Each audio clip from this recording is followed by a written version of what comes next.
RSS की खतरनाक policy, पहले सहारा, फिर इशारा, फिर किनारा और उसके बाद नकारा। जय भीम साथियों, आपका स्वागत है सामाजिक परिवर्तन की पाठशाला एपिसोड 2 में। और आज हम बात करेंगे, जब मान्यवर कांशीराम साहब ने यह कहा कि आरएसएस की बेहद ही खतरनाक पॉलिसी है कि पहले सहारा, फिर इशारा, फिर किनारा और फिर नकारा, इस बात का पूरा विश्लेषण हम लोग करेंगे और आपको समझाने का प्रयास करेंगे कि कांशीराम साहब ने ये शब्द क्यों कहे और किससे कहे। साथियों, एक समय की बात है कि मान्यवर कांशीराम साहब एक बार भरतगढ़ पंजाब गए थे। अपने दूर के फूफा, जिनका नाम था भंगीराम, उनके पुत्र, जब वो उनके घर पहुंचे थे तो उनके पुत्र मास्टर शिव सिंह ने मान्यवर कांशीराम साहब से सवाल पूछा कि साहब एक बात बताइए कि डॉक्टर बाबा साहेब अम्बेडकर ने बौद्ध धर्म अपनाने के लिए महाराष्ट्र के नागपुर शहर को ही क्यों चुना।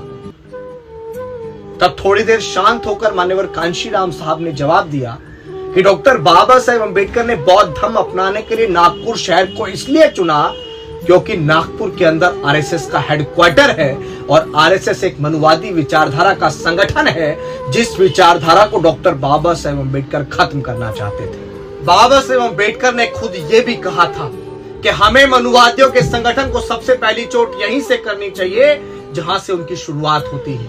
इसके बाद मान्यवर कांशीराम साहब ने आगे बताया कि मैंने सन 1979 यानी कि 1979 में बामसेफ का पहला राष्ट्रीय अधिवेशन भी महाराष्ट्र के नागपुर से किया, और इसलिए किया क्योंकि मैं खुद भी आरएसएस को चैलेंज देकर आगे बढ़ना चाहता था। वो बात अलग है, कांशीराम ने खुद 20 साल बंद कमरों के अंदर इस सोए हुए समाज को जगाने का काम किया, उसको इकट्ठा करने का काम किया, उसको कैडर करने का काम किया, उनकी मीटिंगें लेने का काम किया। मैंने ना जाने कैसे कैसे पापड़ इस समाज को इकट्ठा करने के लिए बेले, ना मैंने किसी एजेंसियों को पता लगने दिया, ना मैंने आरएसएस को भनक तक लगने दी। इसके बाद मान्यवर कांशीराम साहब ने आगे बताया, अपने फूफा भंगीराम के पुत्र शिव सिंह को मान्यवर कांशीराम साहब ने आगे बताया कि आरएसएस की पॉलिसी बेहद ही खतरनाक है। साथियों, वही पॉलिसी जो मैंने वीडियो के शुरू में आपको बताया था कि आरएसएस की पॉलिसी बेहद ही खतरनाक है, पहले सहारा, फिर इशारा, फिर किनारा और उसके बाद नकारा। इस बात को मान्यवर कांशीराम साहब ने पूरे विश्लेषण के साथ बताया कि आरएसएस की पॉलिसी बेहद ही खतरनाक है।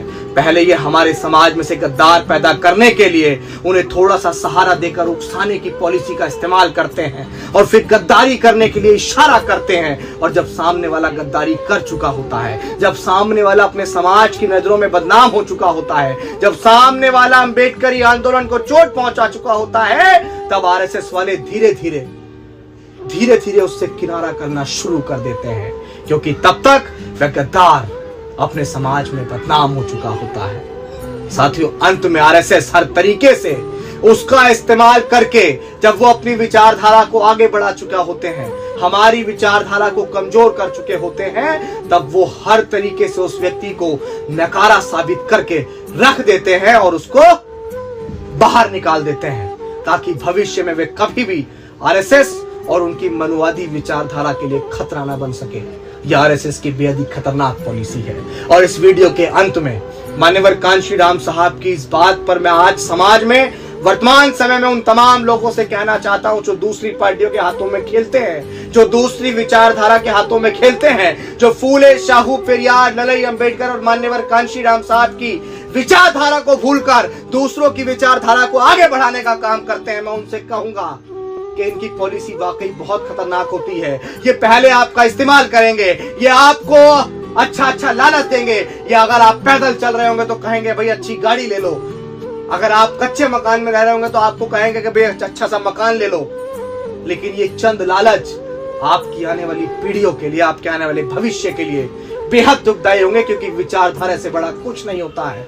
अगर विचारधारा आगे बढ़ेगी तो वर्तमान में आप खुशहाल रहें या ना रहें, वर्तमान में आपको अच्छी गाड़ी मिले या ना मिले, वर्तमान में आपको अच्छा कपड़ा मिले या ना मिले, वर्तमान में आपको अच्छा घर मिले या ना मिले, लेकिन अगर आपकी विचारधारा सफल होती है तो आपके बच्चों को बेहतर शिक्षा हासिल होगी, आपके बच्चों को बेहतर गाड़ी हासिल होगी, आपके बच्चों को बेहतर मकान हासिल होगा। मैं उम्मीद करता हूं कि मान्यवर कांशीराम साहब के द्वारा कही गई ये बात को आप समझेंगे, और उसमें जो मैंने थोड़ा सा आपको समझाया आप इस बात को घर घर तक पहुंचाने का पूरा प्रयास करेंगे। साथियों, सामाजिक परिवर्तन की ये पाठशाला, इसका एपिसोड 2 आपके बीच था। मैं आगे एपिसोड 3 में आपको फिर एक नई रोचक बात के साथ समझाने का प्रयास करूंगा। तब तक के लिए आपसे विदा चाहता हूं। जय भीम, जय भारत, जय संविधान।